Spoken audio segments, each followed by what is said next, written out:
Okay, let's begin with the changes that happened after the 1990. So it is our last decade which we'll discuss in this topic. After that, we will see about some important topic that are the economy or the changes, science, development. Okay, so what are the changes that happened after the decade of 1990s? The changes after 1991.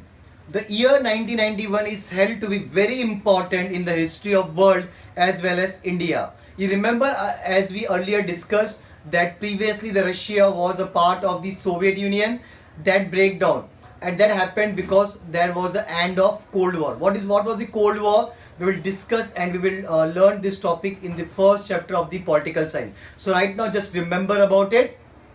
Okay, the Soviet Union disintegrated. What was disintegrated? Divided. The Soviet Union disintegrated into several different small countries and the Cold War came to an end. In India, the government under the leadership of Prime Minister P.V. Narasimha Rao initiated many changes in the Indian economy. So this year 1991 was a great success not only for India, all over the world, because the tension that was created due to the Cold War that happened between America and Russia, or the America and Soviet Union, had been stopped. So it was a big relief for every nation of the world. Okay, because these superpower are not fighting physically, but there was a political war between them. That was called as the Cold War. Even in India, during that period, P.V. Narasimha Rao was the Prime Minister of India, and he was initiated. Initial means started so many economic reforms in our country. During this period, the Ram Janmabhoomi and Babri Mosque issue at Ayodhya came to the forefront. We all know there was still the problem between the Hindus and the Muslim regarding the Babri Masjid and the Ayodhya temple. In Ayodhya, the Ram temple. Recently, government took the decision regarding that issue. It was started far back. In the elections conducted between 1996 and 1999, in this period, in this decade, there was so much political instability in our country. Within a span of 3 years, three different elections has been happened in our country from 1966 to 1999. No political party got a clear majority in Lok Sabha election.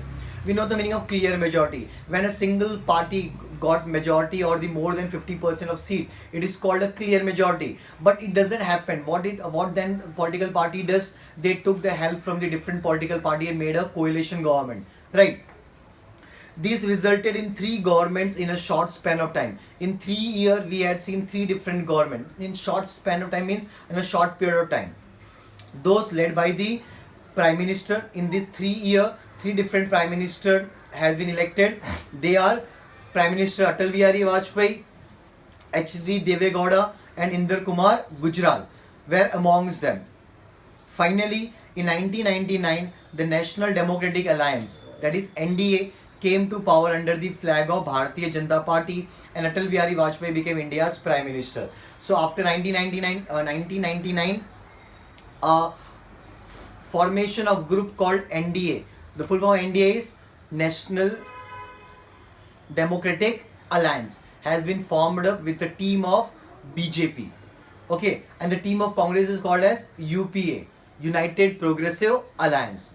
So पहली बार politics में इस तरह का teeming देखा गया जहाँ पे single party तो जीत नहीं पा रही है, इसलिए ग्रुप बनाना पड़ा. तो आज भी हम जो देखते हैं, हम देखते हैं कि गवर्नमेंट बीजेपी की है. आज भी हमारे कंट्री में जो गवर्नमेंट वो बीजेपी की नहीं हो, किसकी गवर्नमेंट है? एनडीए की गवर्नमेंट है. What is NDA? National democratic alliance. हाँ, ये बात अलग है कि एनडीए में जो इंपॉर्टेंट रोल है, इंपॉर्टेंट सीट है, किसकी है? बीजेपी की.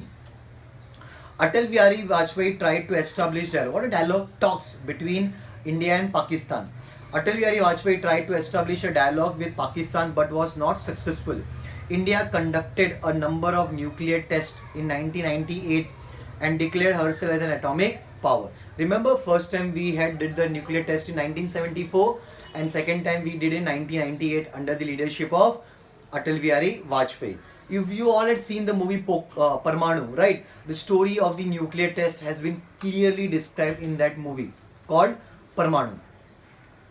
In 1999, there was another war it was a third war that happened between India and Pakistan at the Kargil region. In 1999, there was another war between India and Pakistan in Kargil region over the Kashmir issue. India defeated Pakistan in this war as well. Remaining the last two wars also we won, and this third war also India won against the Pakistan.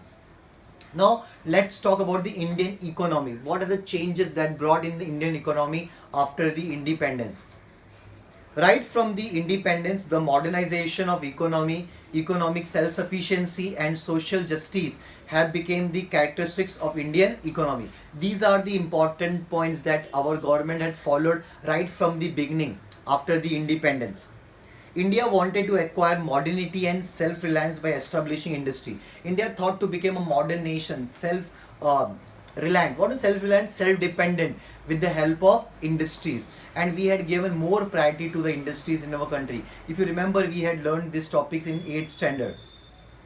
We wanted to establish an economy based on social justice through planning, and these things should be brought in our nation with the help of planning. And if you remember, we had discussed that after the independence in India, a planning commission has been set up.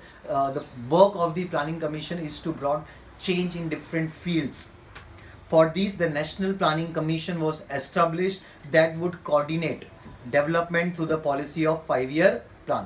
What was this 5-year plan? We will learn this topic 5-year plan in another chapter, in coming chapters. So remember these topic. We will learn this in detail in different chapters. Okay, as I just told you the story of Golden Temple or the terrorists that happened during the time of demand of Khalistan. This topic we will learn in the next chapter, third chapter, in detail. So likewise, in different chapters, we have remaining 8 chapters. In this 8th chapter, we will discuss these topics in detail. Okay, about the education, about the population, development, sports, growth, everything. The Narasimha Rao government started economic reforms. What are reforms? Changes. From 1991, these economic reforms are called as economic liberalization. So about the economy also, there was a tremendous change done in the Indian economy because we are facing a very critical situation during that time. What are the changes? What these changes brought a new concept in our country? These all things we will discuss in the coming chapters. The Indian economy flourished. What have flourished? Developed. There has been a growth as a result of the implementation of the policy. What is the implementation following these policies, this plan?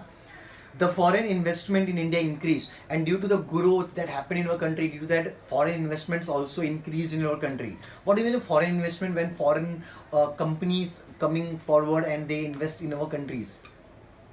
The foreign investment in India increased. Skilled Indian professionals helped reform the Indian economy. What is skilled reform? Is Indian skilled means trained. The field of information technology opened several avenues. What is information technology? The growth of computers, the growth of new ideas, right? Computerization. The field of information technology opened several avenues of employment in the country. The changes after 1991 are also described as globalization, and these changes also called as globalization. What is globalization? Self-sufficiency, right? Open market. The world became an open market. No boundaries, no barrier, because almost the use of information technology, online things has been got a new way of trade, economy, business, everything, right? Next is science and technology. We have seen a great change in science and technology.